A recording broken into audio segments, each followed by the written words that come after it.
Teenagers of Reddit, what is one thing that all parents should know? Please don't put every detail about my life on Facebook for likes. As a performer, you're very vulnerable when practicing or preparing a piece, and you're bound to make mistakes due to it not being perfected. Waking up to comments about my singing or acting when I didn't know a video was being taken makes me hesitant to practice in the future and afraid to take risks with character and singing. Out of everything I've read on here, this angers me the most. You should never post a video or picture of someone without them knowing. If your child criticizes you or brings up something that you did or said that hurt their feelings, don't try to turn the tables and play the victim. All the time I'd get the, "Oh, I'm such a terrible mother, I guess." Last time she did it, I was 20. She brought home a strange man who was married and she knew it, and started very loudly banging him in her room, in a house where you can hear everything, everywhere. Heaven forbid that makes me uncomfortable. Kids hear their parents like uncivilized animals all the time, right? I nearly cried when my boyfriend asked me to move in with him. That really sucks. How stupid. Growing up with selfish, abusive parents can really screw up our perceptions of trust and fulfillment. I hope you're in a better place now. Micromanaging kids screws them up way worse than imposing loose rules and giving guidance and letting them be themselves ever will. I work for a lady who micromanages her kids and complains when they talk back to her. Honestly, just give them a second to do it themselves. They'll do it in their own time. When you're teaching me to drive, don't assume I already know how everything works on the road. That's why it's called teaching. And don't get mad when I do mess up, because it kills me inside and makes me less enthusiastic to learn. This was kinda specific, but I'm sure this applies to others out there in one way or another. Yes! My dad started yelling at me when I completely messed up trying to reverse into a parking space. Eventually, I just burst into tears of frustration and embarrassment, and he was so confused about why I was crying, and I was just like, yeah. Needless to say, I don't let my dad teach me anymore. Thank God for driving instructors. Well, I'm 19, about to be 20, and in college right now. As something my parents did incredibly right is to raise me to be an adult. A lot of parents don't realize when you raise your child as a child, they'll stay that way until life kicks their ass. Raise your child to be an adult and deal with their problems. Speak to them like their opinion is valid and allow them to fix their own problems. And that behavior will help them far more than babying them will. I feel the same way about how they raised me. I'm self-sufficient. I cook for myself, hold myself to deadlines, and am comfortable being alone. Too many people can't stand to be alone and don't hold themselves to deadlines, leading to too much partying or other things which lead to failed classes. Also, no one I know can cook anything. I'm not saying it's bad to be social, and there is a big difference between being comfortable alone and being lonely. Just saying. Please don't read your kids' journals or diaries. Even if you feel that they don't tell you stuff, don't invade their privacy. If they find out, they will not tell you anything anymore. I found out my mom had read my diary when I was coming out to her. She said she already knew because she read it. It was incredibly humiliating, especially because she didn't tell me she knew at all. I actually had a work friend do that. Went behind my back and told someone something about me getting a new job. And when I actually told the person myself, I already knew. XYZ told me around a month ago. And when they express surprise that I've become a lot more reserved around them and don't tell them stuff, yeah, because I may want you to know, but I'm not happy with the whole office knowing. And that's really difficult to get back. I may have shared a lot with you in the past, but you're erasing that trust I had in you, which means that I'm a lot more reserved around you. Not a teen, as of a few weeks ago, but I think it makes me qualified to answer this question without angst. The thing parents need to know is that you need to stop using negative reinforcement when your kid does good stuff. Too many times I'd come down from my room with the intent of joining my parents and getting a "look who's finally decided to eat with us," or I'd go through hell to fix my sleeping pattern and get, "About time you stopped staying up and being weird," or I'd get decent grades and get, "See what happens when you actually study?" The result was that I decided to live with it and stop fixing those things. I eventually straightened myself out for, well, myself, but it took so much longer to do that because every time I try, I just get demoralized 10 minutes later. It was like trying to get out of a room in the dark, and when you finally found the door, it just leads to another dark room. You know you're on the right track, but you still can't see anything. That was the general advice that I hear backed a lot. On a more personal note, you can have favorites, that's fine, but don't be obvious about it. I'm objectively an okay guy, not good, but not bad at all.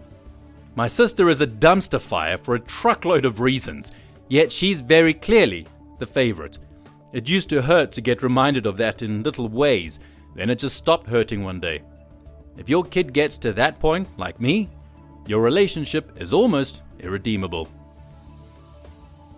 Just in case no one said this, we're so glad you came to eat with us. I know it wasn't easy, but I'm glad I got to see you in the mornings now. Nice work on the grades. School is tough. You may not be my kid, but I'm proud of you and your efforts. At least give me the chance to speak back. I will not shout. I just want to make a compromise. It's really annoying when you're getting told off or told to do something, but you can't say one word back or you're talking back. The amount of times I've defended myself and used that tone of voice is ridiculous. Stop assuming that I don't have feelings just because when you yell at me or call me names, I don't say anything. You taught me that it's better to just stay quiet and say, okay, if not, I get in more trouble. Just stop assuming that you know what's going on in my head. I'm a teenager too, and I have no idea if what I'm putting up with is actual verbal abuse, or if I'm just complaining and everyone has to go through this. I've learned long ago that trying to speak back is never a good idea, even if you're reasonable. Once they have made a decision, literally anything I say won't change their opinion. Please don't comment on eating habits or weight all the time. I understand if there's obviously a huge problem. My mom used to comment every time I ate something. Apple? You're eating again? Having a sandwich? Boy, you must be hungry today. Coffee and a scone? Yeah, she eats all the time. Every time I start going to the gym, start losing weight, don't forget to eat. She didn't realize she was doing it, I don't think, but that can be really damaging. That moment when your parents complain that you only eat apples as fruits? I love a lot of fruit, but I hate bananas. Yet they only buy apples and bananas because obviously having two sorts of fruit is extremely varied and only one sort of fruit is bad. Somehow. Oh boy, why do I not eat some bananas which I despise, they wonder. Not exactly similar to your situation, but hey, comments on eating habits? Ranting about apples and bananas feels weird. The internet isn't ruining our social skills. The fact that I can't leave the house because my parents fear I'll be kidnapped is why I don't have social skills. This used to happen to me all the time.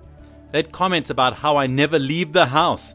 Then when I ask to go somewhere, their answer is maybe, no, or no. So glad I don't have to deal with that anymore. My mum went with the barrage approach, complaining that I don't go out. Then when I do, proceeds to ask 100 questions about who, where, why, when, what time, what's their dog like, does it bite, how do you know them, do their parents know, how will you get home? It's just easier not to bother planning to go out in the first place and not deal with having to re-index my life story before I can step out the door. Take interest in what your child likes, even if you yourself might not like it too much. I'm not saying to fully change your personality, but ask questions from time to time, like, hey, what are you playing? What's this about? How do you do that? It serves as a great icebreaker for the tension between teens and adults.